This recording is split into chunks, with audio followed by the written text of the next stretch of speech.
Le bien-aimé voit encore bien des choses terrestres et une beauté naturelle dans l'âme qui le recherche. Une force toute humaine qui semble symboliser les tresses de cheveux, ce qui semble beau au point de vue humain. Et il promet que par l'œuvre combinée du Père, du Fils et du Saint-Esprit, ce qui est vie terrestre, charnelle, sera remplacé par la vie divine, dont l'or est un symbole, des tresses d'or. Ceci demande l'action du feu, une action prolongée, car il faut que l'or soit fondu pour être travaillé. Cependant, nous le ferons, dit le bien-aimé. Tes joues en bonne grâce, avec les tresses de cheveux. Nous te ferons des tresses d'or avec des ornements d'argent. Cantique 1, 10, 11. Le bien-aimé promet à celle qui s'est donnée sans réserve et qui se hâte vers le prix de la vocation céleste que l'œuvre en elle sera achevée. Unie au Seigneur glorifié, elle recevra la vie divine. Elle s'assiera avec lui sur son trône et partagera sa gloire. Au cœur qui soupire, ton Dieu a promis de satisfaire tes saintes aspirations. Repose-toi sur sa promesse royale, quoi qu'il t'arrive. Peut-être la parole du Seigneur t'éprouvera, comme ce fut le cas pour Joseph, mais elle s'accomplira en toi. Tu recherches l'union avec ton Seigneur, la promesse est donc pour toi, nous l'accomplirons. Ce qu'il a dit ne le fera-t-il point? Ce qu'il a déclaré ne l'exécutera-t-il pas? Nombre 23, 19. Et lorsque son heure sera venue, tu diras dans un sentiment de profonde humilité, une seule vie, entre nous maintenant, une seule, la tienne, Seigneur.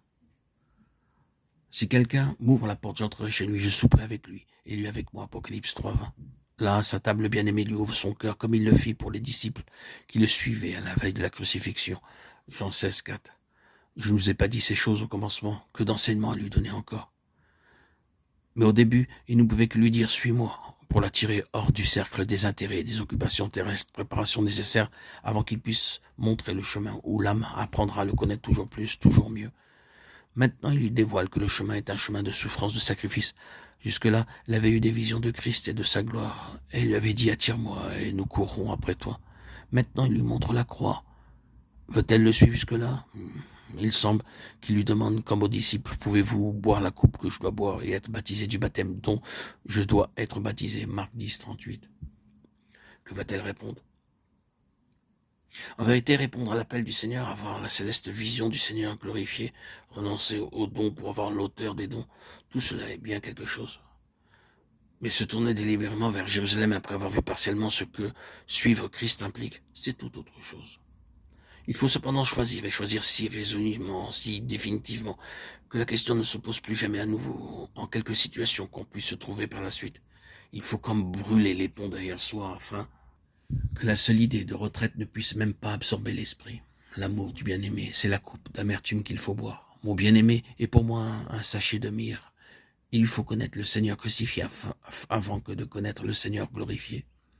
Et elle prouve sa vocation céleste et qu'elle a l'esprit de l'épouse, en ne demandant pas un autre lot que celui qui échut au Seigneur. Elle le suivra coûte que coûte. Et elle presse sur son sein le sachet de myrrhe, en disant, mon bien-aimé est pour moi un sachet de myrrhe, comme une grappe de cyprès dans les vignes d'Engedi.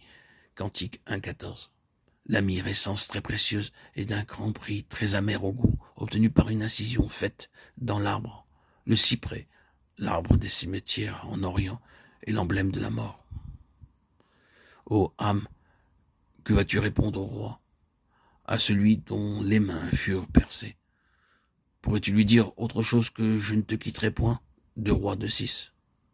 Mon cœur est disposé, ô Dieu, mon cœur est disposé. Psaume 57,8.